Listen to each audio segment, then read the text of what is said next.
Nessa aula a gente vai aprender sobre a teoria de decisão e utilidade, retomar a ideia de agentes autônomos, ou seja, agentes que aprendem a reagir de acordo com o seu ambiente, e na sequência a gente vai falar sobre os problemas de decisão sequencial.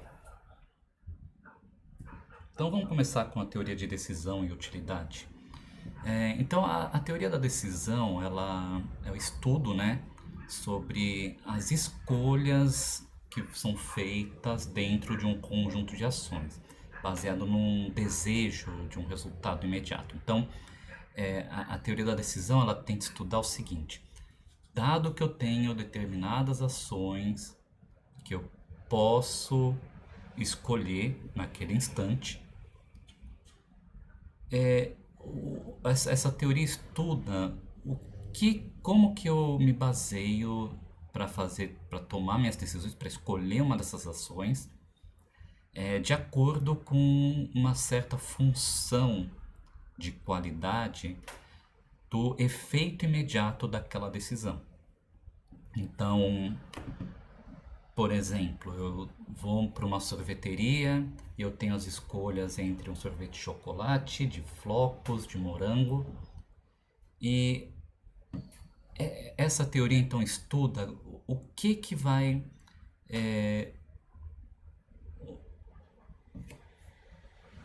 que função que eu aplico, né, indiretamente, para tomar essa decisão, ou seja, qual dessas ações tem uma qualidade melhor para mim, individualmente para mim, né? Não é uma medida coletiva, uma medida que global que serve para todos os agentes.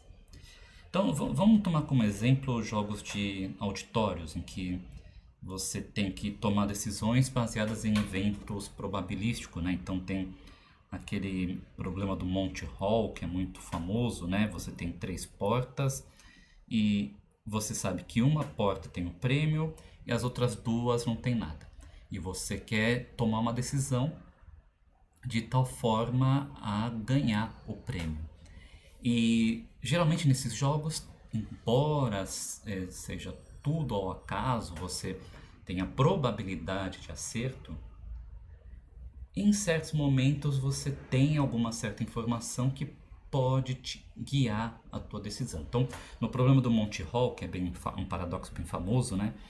Ele fala o seguinte: olha, você vai escolher uma das portas, digamos que você escolhe essa, e o apresentador vai abrir uma das portas que você não escolheu, mas ele vai abrir uma que ele sabe que não tem o prêmio. Tá, então ele abre essa, por exemplo, fala: olha, aqui não tinha o prêmio.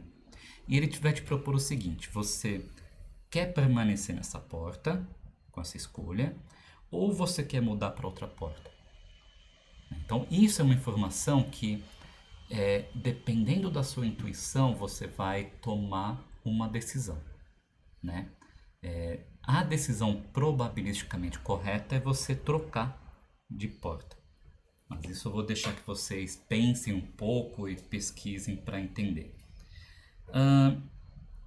Então vamos imaginar outro jogo, né? Então aquele jogo Show do Milhão ou Quem Quer Ser um Milionário, né? Que você pode escolher então categorias de perguntas. Aí você também pode escolher se você vai parar de jogar, se responde a pergunta atual ou se escolhe alguma ajuda, né? As suas ações, né, sendo você uma pessoa racional, vai ser aquelas que vão te trazer o maior valor esperado imediato. O valor esperado tem a ver com probabilidade, né? Então, aquele que tem uma probabilidade de, na média, você ganhar um retorno maior, né? Então, você ouviu a pergunta e eu estou confiante, eu tenho certeza que eu sei a resposta, você resolve responder. Você tem uma pergunta que você está na dúvida entre duas alternativas, você escolhe um tipo de ajuda. Então, a tua ação é feita de acordo com uma função interna que você tem para medir o quão esperado é o retorno para cada uma dessas ações. Então vamos assumir uma função R de A, né, que ela vai ser uma variável aleatória, tá? Que vai modelar o resultado de uma ação A. Então, eu tenho que tomar uma decisão entre um conjunto de ações. Quando eu escolho uma ação A, eu aplico a função R de A, que é uma variável aleatória que vai me retornar um novo estado do meu ambiente, tá? Com probabilidade proporcional àquela ação que eu escolhi. Então a minha ação ela não vai levar sempre para o mesmo estado, mas para um estado, tá, que vai ser amostrado probabilisticamente. Dependendo da ação, cada estado vai ter uma probabilidade diferente de ser encontrado, né? Então, basicamente probabilidade de atingir um estado S' dado uma evidência de estado E. Então, agora eu não tenho mais uma percepção do estado atual, eu tenho uma evidência que eu estou em um estado atual. Então, pensando no robô aspirador, antigamente eu tinha a certeza que meu robô estava aqui, para eu poder ir para a direita ou para baixo, né? Mas agora eu tenho uma evidência que ele está aqui, mas eu não tenho certeza. Dada essa evidência, o resultado de uma ação pode chegar num estado S', tá?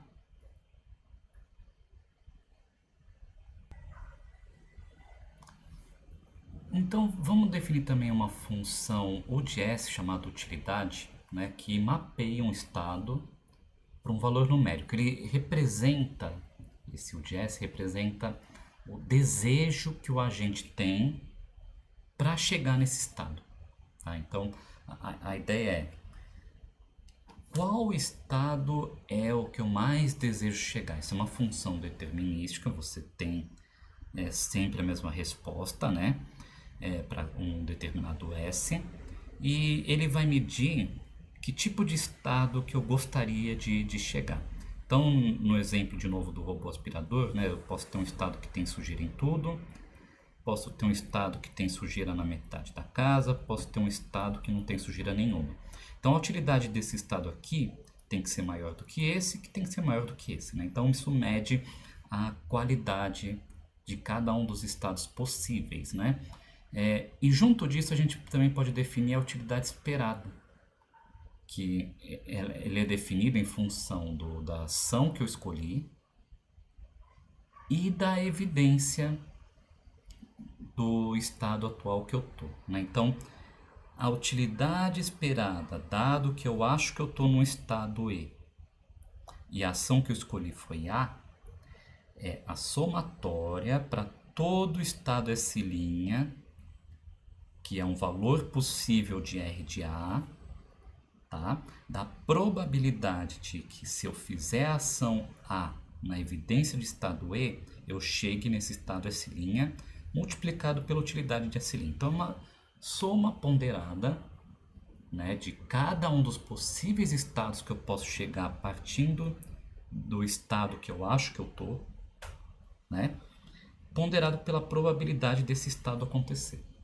Então aqui ele fala, olha, é bem relacionado com uma média amostral. Então, na média, se eu executar essa ação nessa evidência de estado, se eu testar várias vezes, eu devo ter, na média, um valor tal, esse valor daqui dessa conta, né? Então, isso é o valor esperado. E aí a gente tem o princípio da utilidade máxima esperada, que fala o seguinte: um agente racional, ele vai escolher aquela ação que maximiza a utilidade esperada do agente. Então, dado uma evidência de estado, ele quer escolher a ação A que maximiza essa utilidade esperada, né? Então, ele tenta jogar seguro para falar, olha, eu vou naquela ação que na média me traz um melhor resultado. E aqui algumas notações. Então, eu tenho esse operador que fala que o A, que o agente prefere o A, a decisão A em relação a B.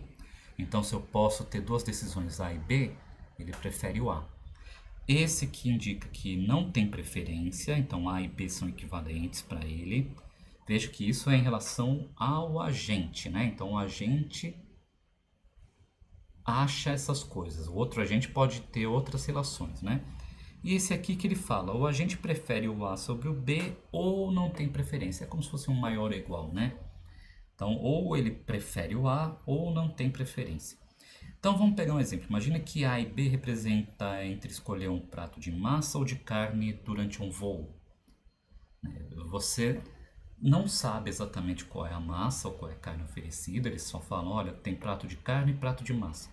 Então você não sabe se a massa é um macarrão, um ravioli, uma lasanha, se é molho branco, um molho vermelho, molho verde, se tem saladas, não tem, tem cebola, não tem. E a mesma coisa com a carne, você não sabe qual é a carne e qual é a forma de preparo, né? Você também não sabe, por exemplo, se escolher a massa, você vai ter uma massa mais, um prato mais quente, ou se a carne passou do ponto, né? Então qualquer decisão é basicamente uma loteria, né? Então você tem muitas incertezas em relação à sua escolha que dificulta o que você vai fazer para escolher um em detrimento do outro, né? E a função de utilidade ela tem que modelar um processo de preferência com essas restrições. Então vamos ver, as restrições são ordenação, então um agente não pode evitar de fazer uma escolha, né? Então, dado duas escolhas, eu vou ter que fazer uma, não posso ficar em cima do muro. Então, ou eu tenho que, entre duas escolhas, ou eu tenho que A, eu prefiro A em relação a B, ou B em relação a A, ou qualquer uma das escolhas está bom para mim. Aí, nesse caso, eu posso escolher aleatoriamente, mas eu tenho que escolher. Ou seja, não tem duas escolhas que são incomparáveis. Eu tenho também a transitividade, que se eu tenho três escolhas, se um agente prefere A em relação a B e B em relação a C, então, como consequência, necessariamente ele tem que preferir A em relação a C. Então, ele não pode, nesse caso aqui, falar que ele prefere o C em relação a A, porque quebra um pouco a lógica, né? Olha, o A é melhor do que o B, e o B é melhor do que o C. Como é que o C vai ser melhor do que o A? Né? Então, isso não pode acontecer para a nossa função de utilidade. Também tem que existir o conceito de continuidade. Então, se existe uma decisão B que fica entre A e C, né? Então naquela mesma situação, prefiro A em relação a B e B em relação a C. Tem uma probabilidade P de tal forma que um agente racional vai ser indiferente entre a escolha B, com toda certeza, e a escolha A, com a probabilidade P, ou C, com a probabilidade 1 menos P. Então aqui, ó, o que eu estou falando aqui é o seguinte. Digamos que eu tenha duas ações que eu posso fazer. Uma delas, então vamos dizer A1, vai me gerar o estado A com probabilidade P e o estado C com 1 menos P. E a ação 2 sempre vai gerar o estado B. Então, dependendo dessa probabilidade aqui, eu vou preferir fazer a ação 2. Dependendo da probabilidade, eu posso escolher a ação 1. Tá? Ou seja, se eu tenho muita chance de, ao fazer o A1, eu cair no estado A, eu posso fazer essa escolha, arriscar, porque na média vai ser uma decisão melhor do que essa daqui. Agora, se eu tenho uma chance maior, e não precisa necessariamente ser maior, mas dependendo do P, já pode ser suficiente para eu desviar da escolha do A1, né? Então, dependendo da probabilidade, eu posso falar assim, bom, eu tenho uma chance considerável de cair no C. Então, por garantia, eu vou escolher a ação que vai para o B, com toda certeza.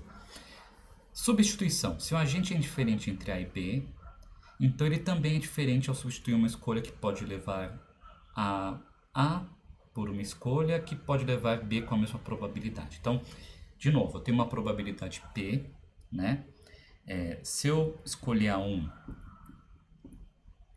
eu posso cair em A com P e em C com 1 menos P.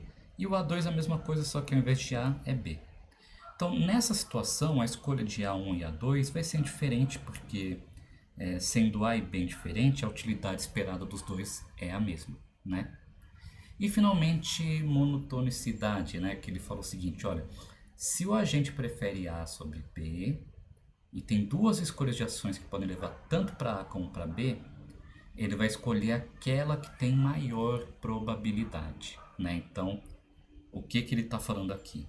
Eu prefiro A em relação a B. Eu tenho uma ação A1 e uma ação A2, né? Ele vai fazer a escolha, olha só, para aquela ação que tem a maior probabilidade de cair em A, né? Então, aquela que tem a maior probabilidade vai ser a ação escolhida. Então, é monotônica porque dependendo dessa probabilidade aqui, se S é maior do que S, implica que a utilidade esperada para 1 tem que ser maior do que a 2, né? Então, ela cresce junto. Tem também a propriedade de decomposição, que uma escolha composta pode ser quebrada, né? Então veja só, aqui eu tenho uma escolha que fala o seguinte: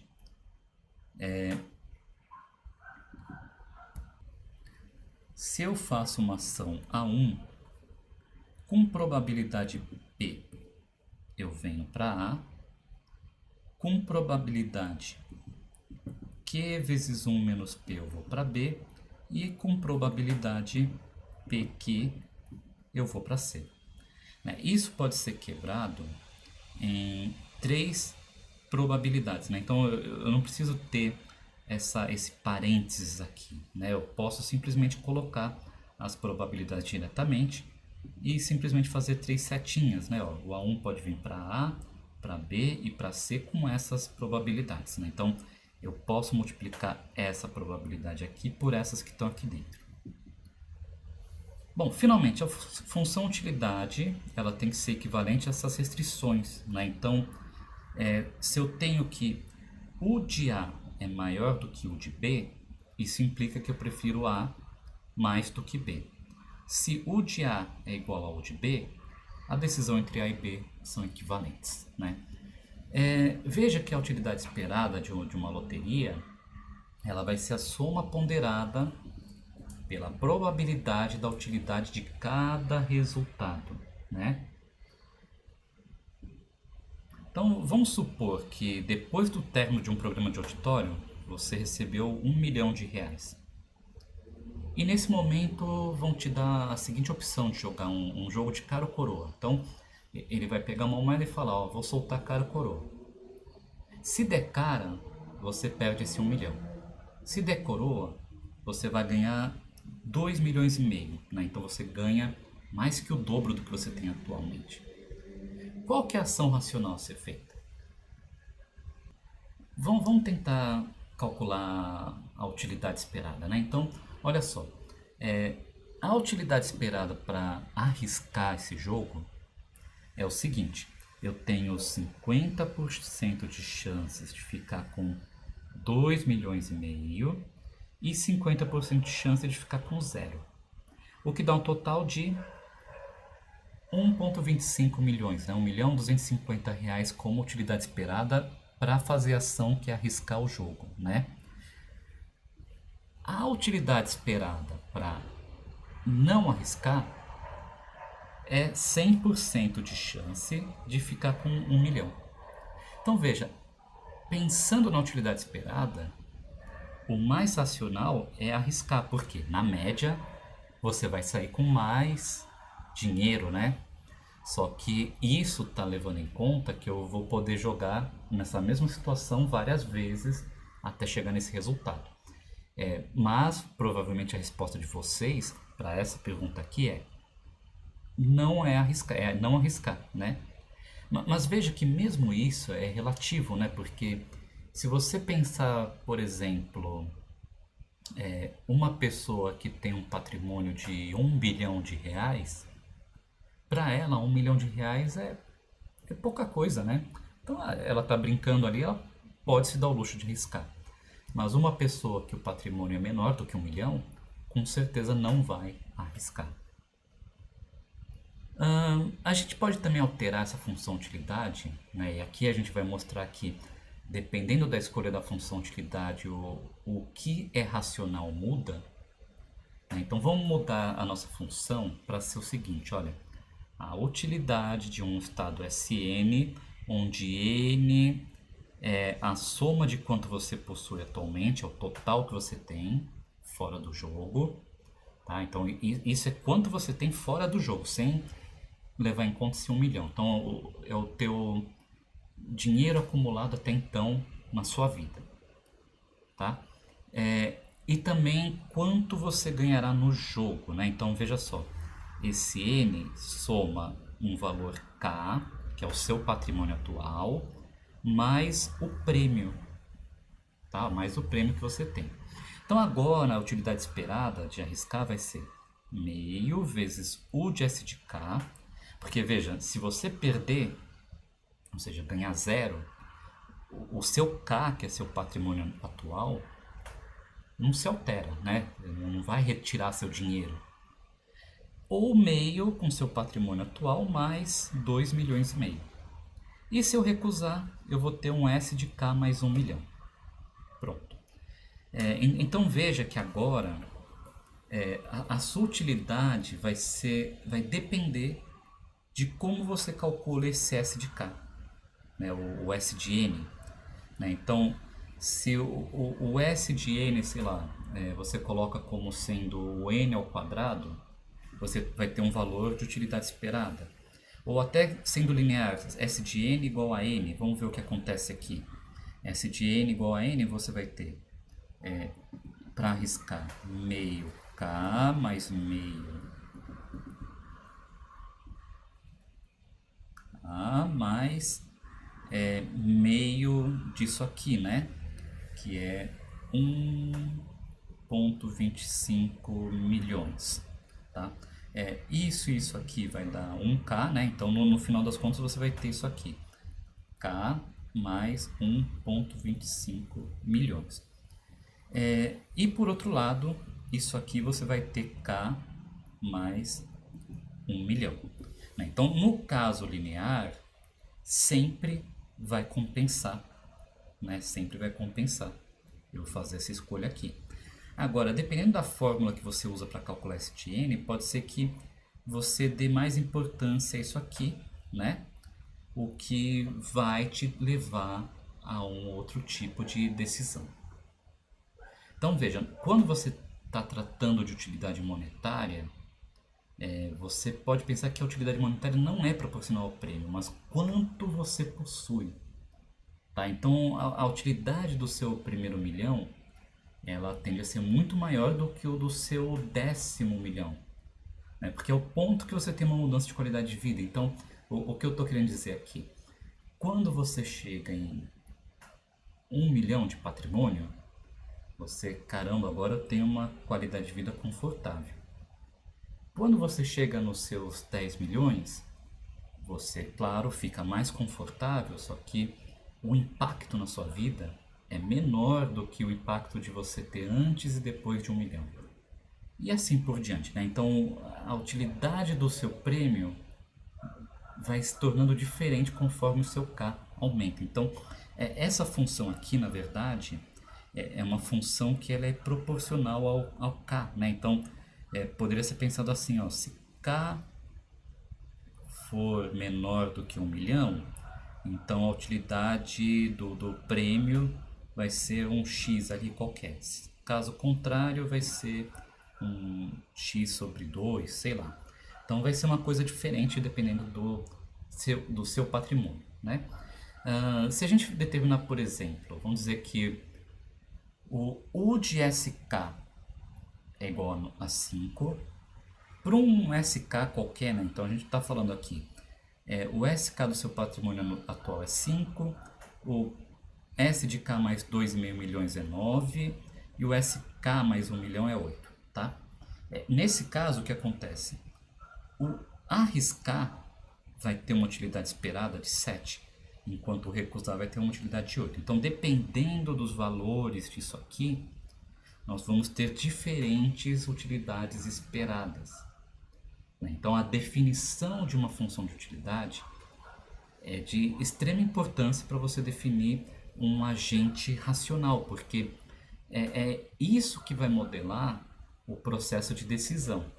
Então, se você faz uma escolha errada de função-utilidade, o seu agente pode não se comportar racionalmente como você espera em todos os momentos. Então, no próximo vídeo eu vou falar sobre os agentes autônomos e como isso se relaciona com essa questão de utilidades.